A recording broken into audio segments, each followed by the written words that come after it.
our hosts. Disha Bharat is a non-profit organization that has been shaping youth since 2005 through value-based personality development programs centered on know yourself, know your country, and know your culture. It empowers students to become responsible citizens and nation builders. Let me introduce our first speaker for the day, Madhesh Kumar from Chennai, a student of Dwarka Govardhan Vaishnav College.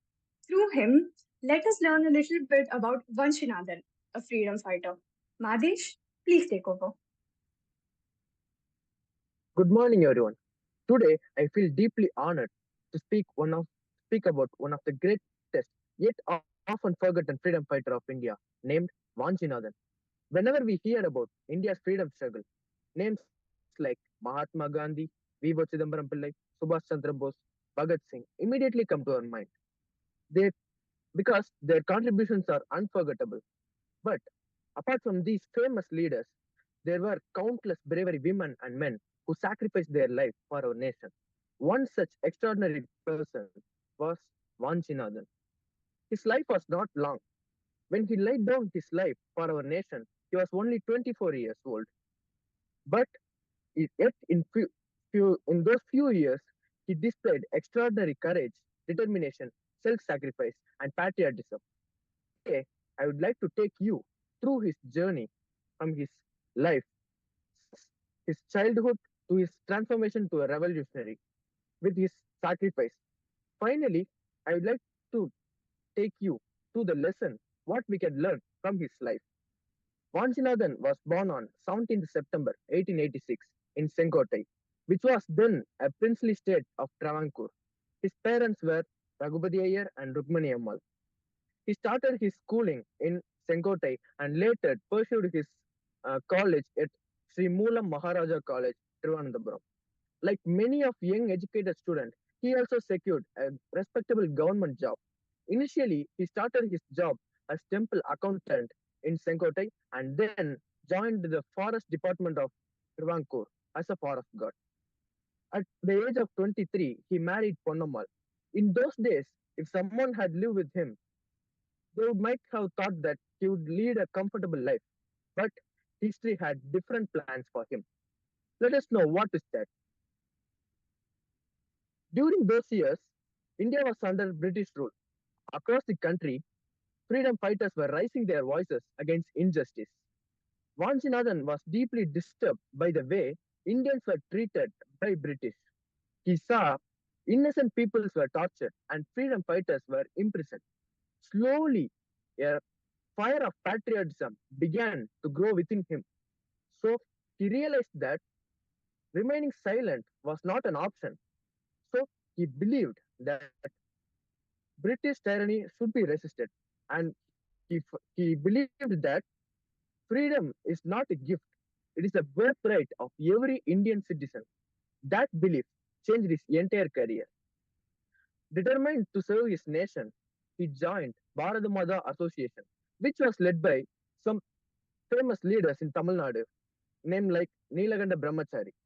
Unlike the peaceful methods followed by some leaders, this organization believed that British tyranny should be resisted by the words of revolutionary action.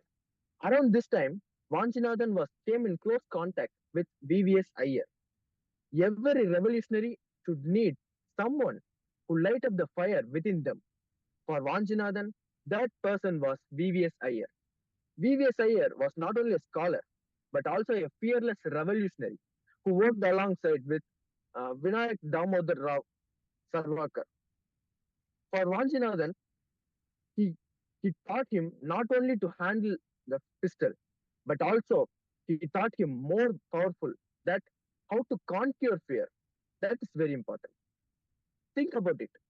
If someone today, if someone get a government job, the whole family celebrates because it brings secure future, stable future, and also respect to him. Vanchinathan had all of that. But one day, when he looked at his appointment letter and he asked himself, what is the value of the job if the country itself is not free? So he gave up the government job. He willingly gave up all his financial security. Then he accepted that from now onwards, my life is belong to the motherland. Imagine the courage required to leave his stable future, his career, his family, and also his wife for these all for his only dream called freedom. That is true patriotism. To understand Vanchinathan's life, we must understand the situation in Tamil Nadu. During those years, Collector Robert William D. Scott Ash served as the acting collector of Tirunelveli. He played a major role in suppressing Indian activists and nationalists. Many freedom fighters like B.O. Chidambaram Pillai and then Subramania Siva were arrested and they were tortured by this collector. Every arrest decided that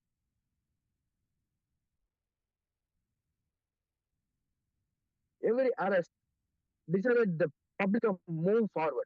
For Vanchinathan has become the symbol of British oppression. The revolutionary had decided as must be punished.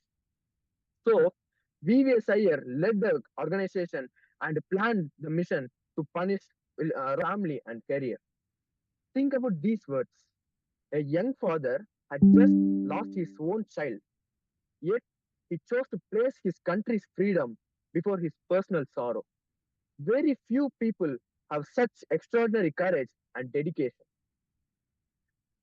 During that mission, he was trained nearly 25 days and then he patiently waited for the right opportunity. He knew very well that he would never return alive, but yet he never hesitated because in his mind, India came before everything. Finally, the day arrived. In It was 17th June 1911. Collector Collector Ash boarded the train from Tirunelveli when he reached Maniachi at 10:35 a.m. Vanchinathan quietly approached the first class compartment. He calmly entered the coach and he, without without any fear, he drew his Belgian-made Browning pistol and started a fire on Ash. Immediately after completing this mission, Vanchinathan came out of there and then he realized that if he captured, all the cops will expose his fellow revolutionary. So he decided not to capture, but instead of that, he shot himself.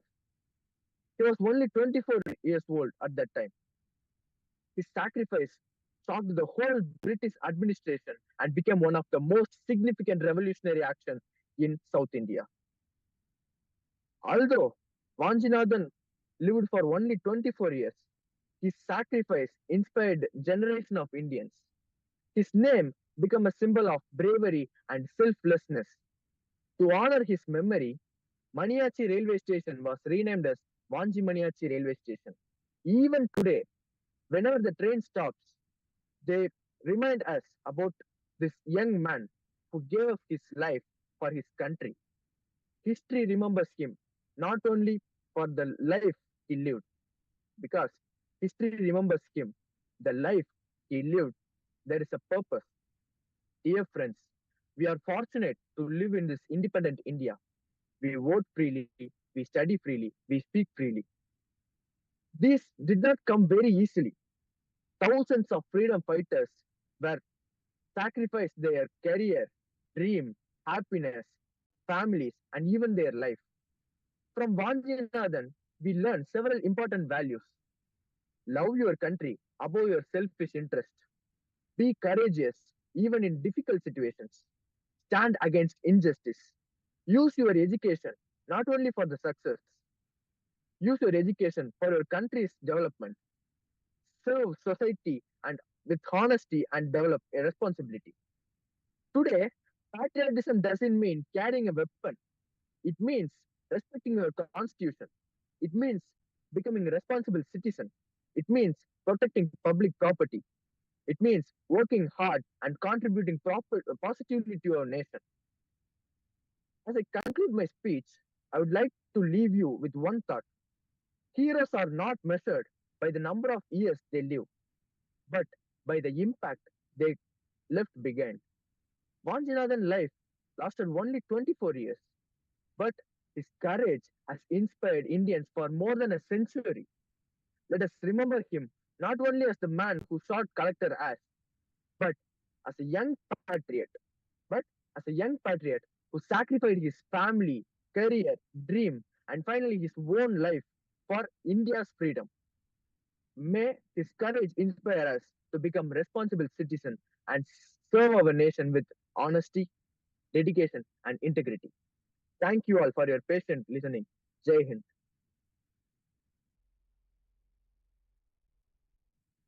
Thank you. Thank you, Madesh, for that wonderful enlightenment on Vanchinathan's life. It is true what you said about him inspiring generations of us. Because being as young as he was, we know that in Indian culture, family comes above everything else. This safety, this security has been a primary goal from the moment we are born. But to put all of that aside for a country as great as our own, that is truly inspiring. Thank you very much for letting us know of this history and inspiring us with those few words. In an emerging world such as our own, we must know how to bridge the gap between where we are yet to reach and where we are right now. To help understand this better, I call on our second speaker for the day, Uppali, a student of MES College of Arts. Uppali, please take over.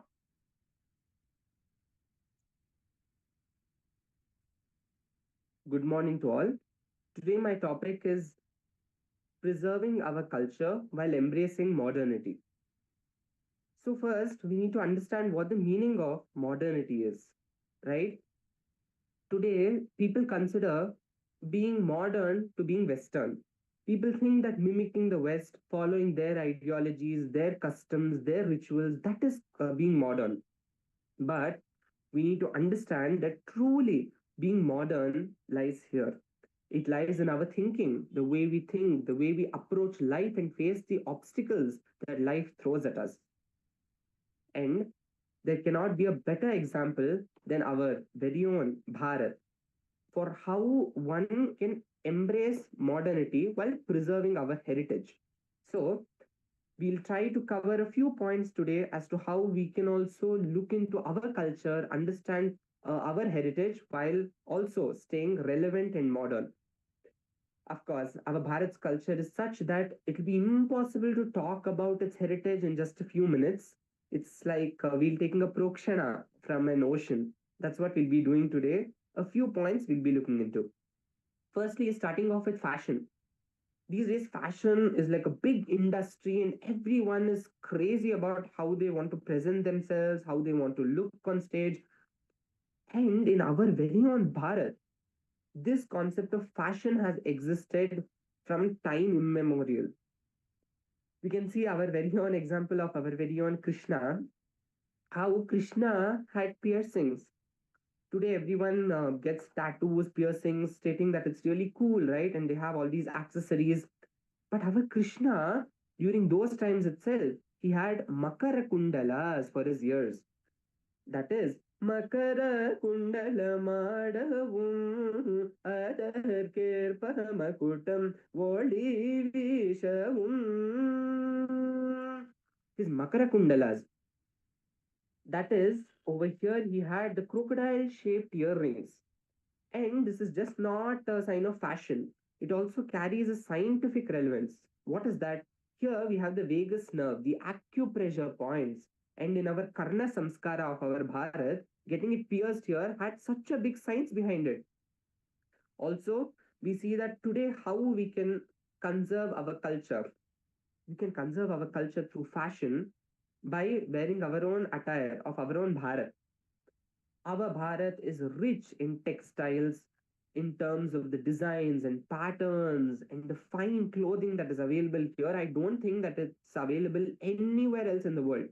That's why what would even the Britishers do from here? They would take our raw materials and convert it into a fine good.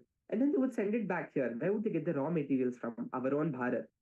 Our Bharat is known for that.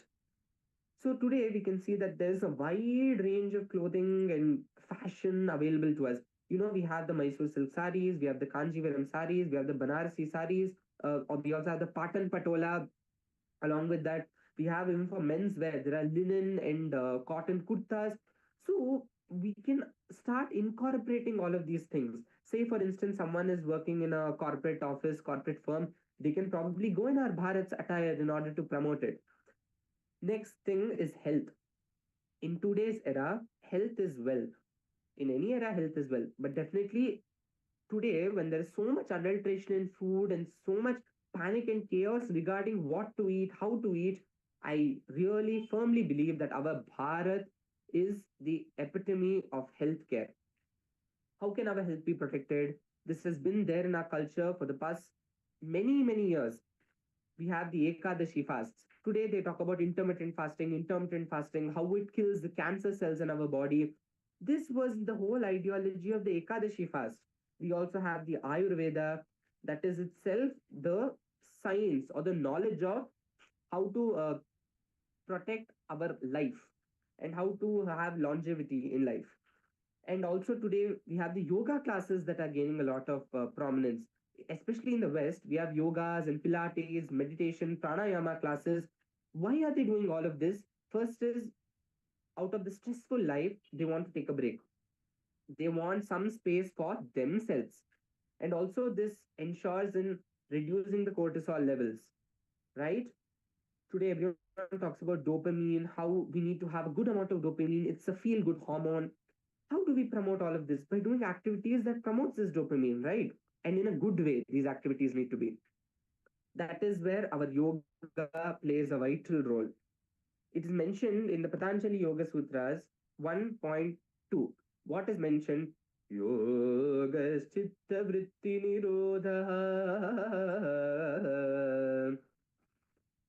Yoga brings our mind to a state of equilibrium, right? All the fluctuations that go on in our mind, all of them come to a state of stillness. And this is what is needed in today's era. And mantra meditation is also gaining prominence, we see.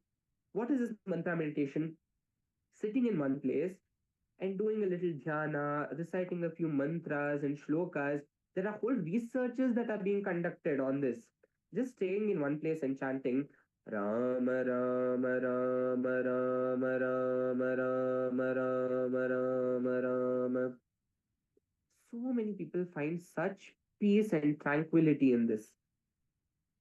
So it is again proven that our Bharat helps in maintaining our physical and mental health. It keeps it sound. And while talking about keeping our mental health sound and safe, we cannot forget our own music and dance that is a part of Bharat's culture. In our music, we have the Carnatic, Hindustani styles of music, and all of them are so rich and vibrant.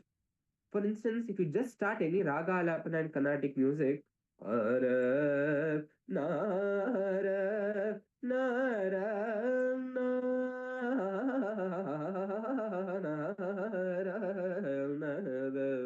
naraf, naraf, naraf. If you start a raga like this, everyone is like, ah, what are they singing?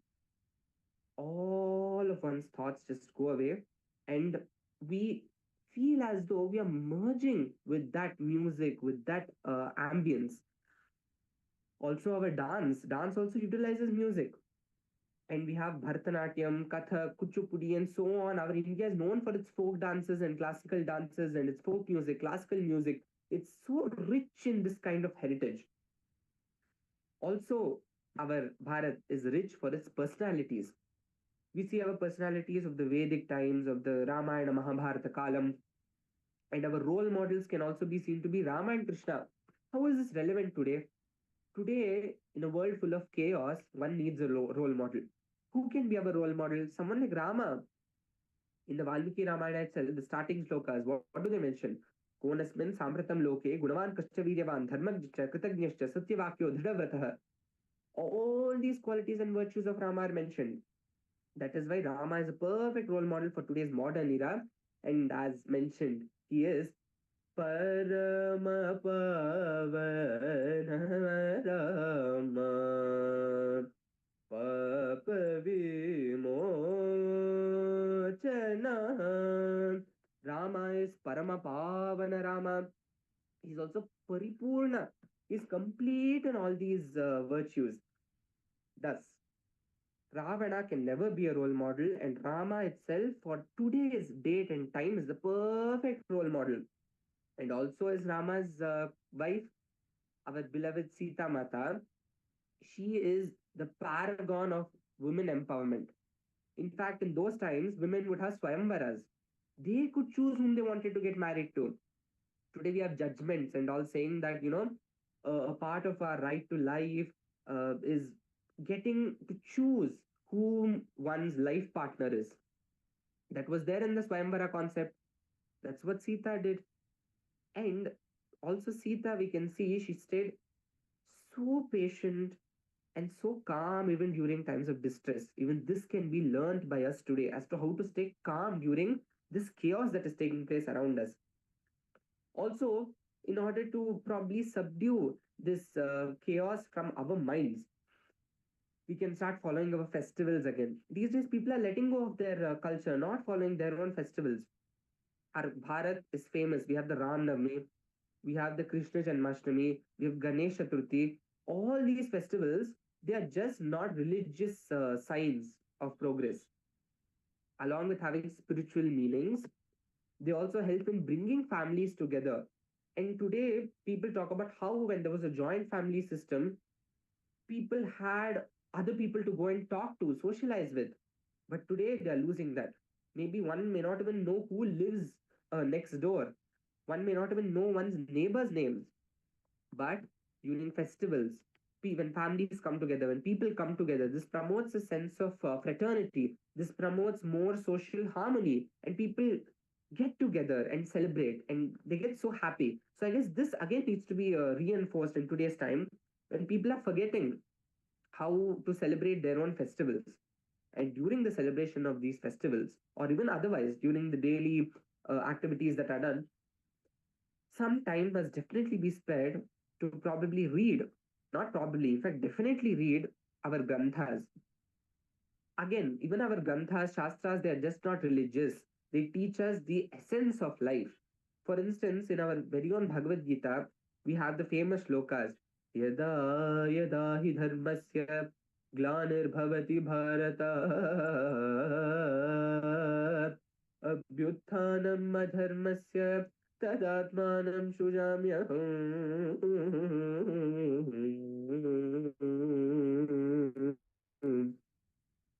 परित्राणाय साधूनां विनाशाय च दुष्कृतां धर्म संस्थापनार्थाय संभवामि युगे युगे. Thus, our ideals such as dharma, karuna, that karunya rasa, those bhavas, those good ethos are promoted through the Bhagavad Gita, and we learn how to live a fulfilling life. That's why even foreigners are now following the principles of the Bhagavad Gita and our scriptures, right? Now, again, one may ask, how is it still relevant to today's date and time? Today, what is important? We need to know how to pay our taxes. We need to know about the law. Again, our Bharat even has a role to play here. We have in our own constitution from Article 14 to 18 the right to equality. Right? In Article 19, we have the freedom of speech and expression. All these were enshrined in our Shastras before, the right to equality, the concept of equity. All this has come down to us from our very own Granthas. Also, not only our Granthas, our Dasa Parampara, especially here in Karnataka, we should really speak about it. Our Dasa Parampara has inculcated such great values. How we like understand through examples of Kritis. For example, Purandar Dasa, he mentions, "Adadella volite aitu." What does this mean? Whatever happened, happened for the good. Isn't that what people are doing these days through manifestation classes? They're promoting positivities, saying that whatever happens, happens for the good. He is also, we have Tattva Padas that are Ragi Tandirya Bhikshake Ragi Tandirya Yogyaragi Bhogyaragi Bhagyavantaragi Nivu Ragi Tandirya. has two meanings. You may see that what does it mean? Yogya ragi, bhogya ragi, bhagyavanta ragi. What does this mean again? Ragi also is a form of what do I say? It's a millet. It's something that we consume. And in Kannada, agi means you become. So here he's also mentioning about yogya ragi. That is a good form of ragi that is edible. And also he's mentioning yogya ragi. You people become yogya. You people become fit, right? So in our very own culture, we have so much that we can learn and understand. Again, this cannot be encapsulated just in a few minutes, but we have tried our best. So I hope through this we promote our ideals such as Vasudhaiva Kutumbakam, the whole world is one family, and we are able to achieve our Viksit Bharat by 2047. I would like to say this and conclude with the shlokas. कायेन वाचा मनसेन्द्रियैव बुद्ध्यात्मना वा प्रकृते स्वभावात् करोमि यद्यत् सकलं परस्मै नारायणायेति समर्पयामि स्वस्ति प्रजाभ्यः परिपालयन्तां न्यायेन मार्गेण महिषाः गोब्राह्मणेभ्यः शुभमस्तु नित्यं लोका समस्ता सुखिनो भवन्तु समस्त सन्मङ्गलानि भवन्तु मङ्गलं श्रीकृष्णार्पणमस्तु. Thank you.